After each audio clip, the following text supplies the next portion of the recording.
Welcome back, everybody. This is Mark Mousseau again, and in this section, section 8, I want to talk about management and the condo corporation.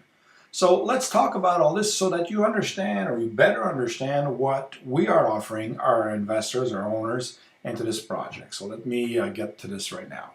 Some of you, by the way, know that I've been in real estate for 31 years, and I had my own property management, and I also worked with a company where we acquired with them about 30,000 doors or so. So I did a lot of due diligence, and I've seen how to operate property management companies very, very well.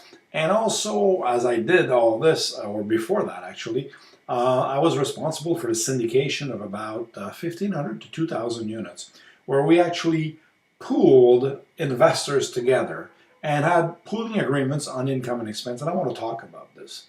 So one of the big risks of owning one single unit, or two or three or five, is naturally where the owner bears a risk at the time where his unit is vacant, or where one of his appliances fails and needs to be replaced.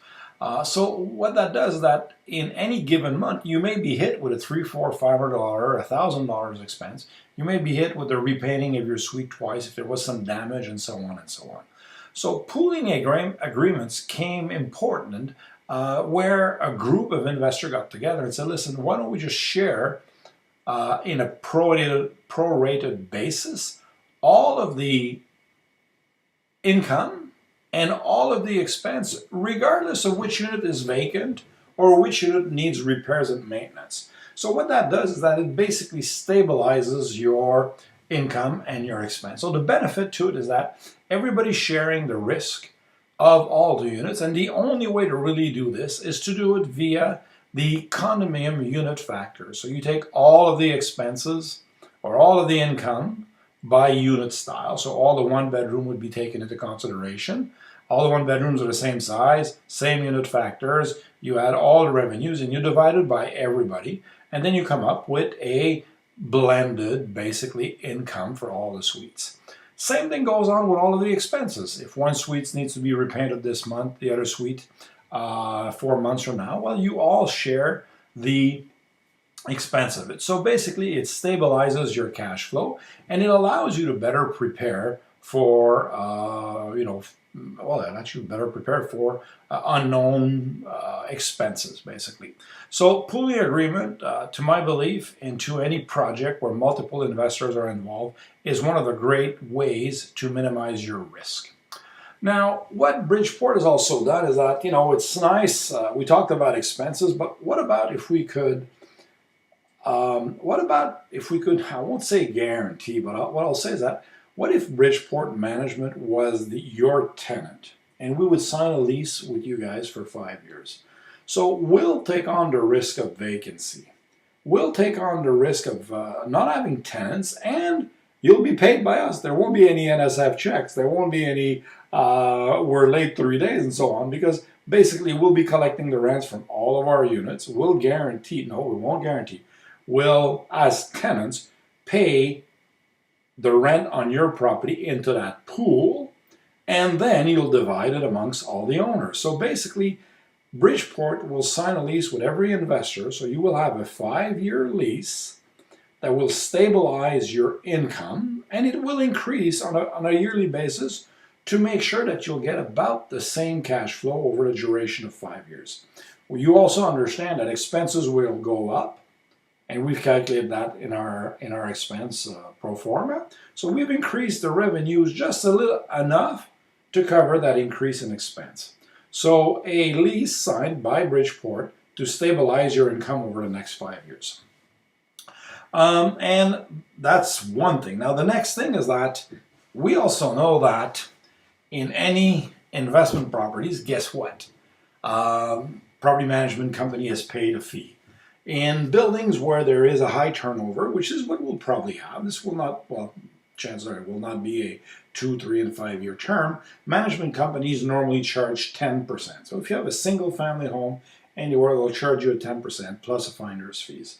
Now what Bridgeport decided to do is very simple, is we decided to charge you a set management fee of 6% per month on the gross collected income, fixed for 5 years. And we did the same thing for the condominium corporation. So we will charge $75 per month per unit for 5 years, regardless of inflation and so on. To let you know, condominium corporation would normally charge $100 to $125, $150 per month per unit. But because of the size of the projects and the projects that we have, we're able basically to do this at a lower cost and, take an override on all our projects and maximize our return. So that's what we're charging the pool of income, if you could say so, the pool of investors, as a fee.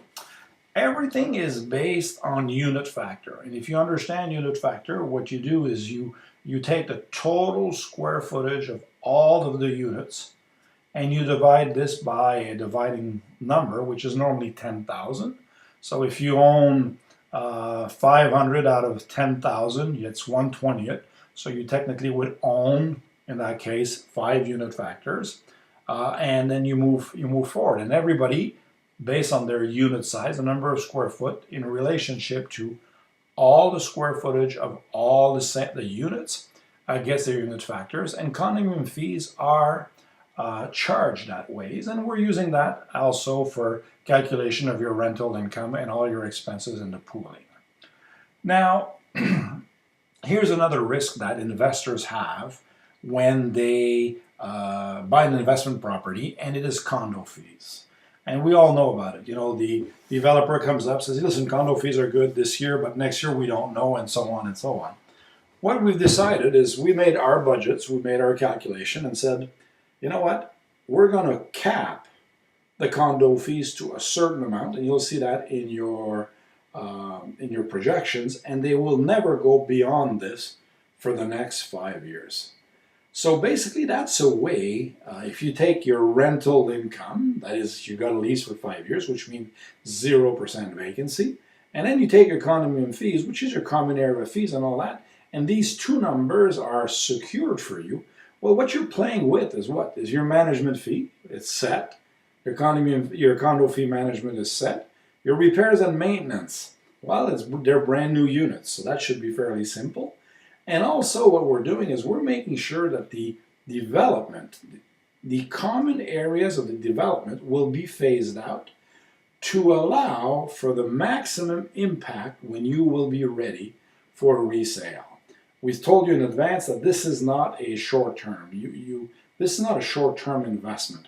We're looking at a 3, 4, 5 years would be what I would consider the minimum time for this investment. And at that time, we want to maximize the common areas attractiveness to this project, where people say, wow, the pool is finally in, and we've got this nice, beautiful park, and all the water ponds are ready, and so on and so on.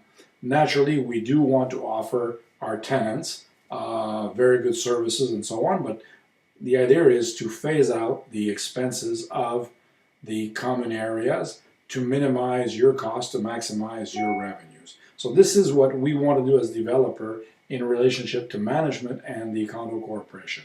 So have a lease on your property for 5 years with a small increase per year and maximum condo fees to minimize your risk, minimize the fluctuation of your cash flow. Talk to you guys later. I just wanted to explain all that. Talk to you soon.